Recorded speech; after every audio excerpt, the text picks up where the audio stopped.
తెలుగు సినీ పరిశ్రమలో ఆమె most wanted heroine. First మూవీతోనే అందరి దృష్టిని ఆకర్షించింది. తెలుగు, తమిళ్లో వరుస చిత్రాల్లో నటిస్తుంది. ప్రస్తుతం ఈ అమ్మడు నటించిన చిత్రాలన్నీ బాక్స్ ఆఫీస్ వద్ద భారీ విజయాన్ని అందుకున్నాయి.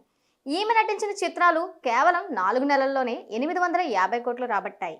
ఇంతకీ ఆ హీరోయిన్ ఎవరో తెలుసుకోవాలనుకుంటున్నారా? అయితే ఈ స్టోరీ చూసేయండి.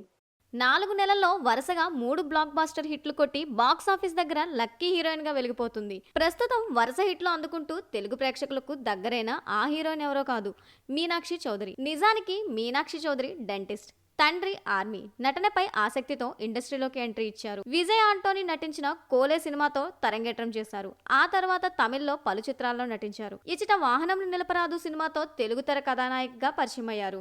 అయితే ఈ సినిమా అంతగా ఆకట్టుకోలేదు, కానీ నటిగా మంచి మార్కులు కొట్టేశారు. కొన్నేరు చిన్న చిన్న సినిమాల్లో నటించిన ఈ బ్యూటీ ఆ తర్వాత హిట్ 2 సినిమాతో భారీ విజయాన్ని అందుకుంది. ఆ వెంటనే గుంటూరు కారం సినిమాలో నటించింది. తమిళ్లో విజయ్ దళపతి సరసన గోట్ చిత్రంతో పాటు ఇటీవల దుల్కర్ సల్మాన్ సరసన లక్కీ భాస్కర్ చిత్రంలో వరుస హిట్లు ఖాతాలో వేసుకున్నారు. గోట్ చిత్రం 450 కోట్లు రాబట్టగా లక్కీ భాస్కర్ 100 కోట్లు కలెక్ట్ చేసింది.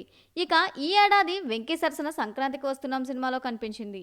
ఈ మూవీ 300 కోట్లకు పైగా వసూలు చేసింది. దీని ద్వారా 4 నెలల గ్యాప్ లో వరుసగా 3 హిట్ సినిమాలు ఇచ్చి బాక్స్ ఆఫీస్ దగ్గర 850 కోట్ల రూపాయలకు పైగా కలెక్ట్ చేసి సౌత్ ఇండియన్ సినిమా ఇండస్ట్రీలో లక్కీ హీరోయిన్ గా మీనాక్షి చౌదరి వెలిగిపోతున్నారు. నిరంతరం సోషల్ మీడియాలోనే యాక్టివ్ గా ఉంటూ పలు రకాల ఫోటోషూట్లను కూడా షేర్ చేస్తూ హైలైట్ గా ఉంటున్నారు. తెలుగులో సంక్రాంతికి వస్తున్నాం సినిమా తర్వాత మళ్ళీ ఏ సినిమాని కూడా ఇంకా ప్రకటించలేదు. తన తదుపరి చిత్రం కోసం అభిమానులు కూడా ఎదురు చూస్తున్నారు.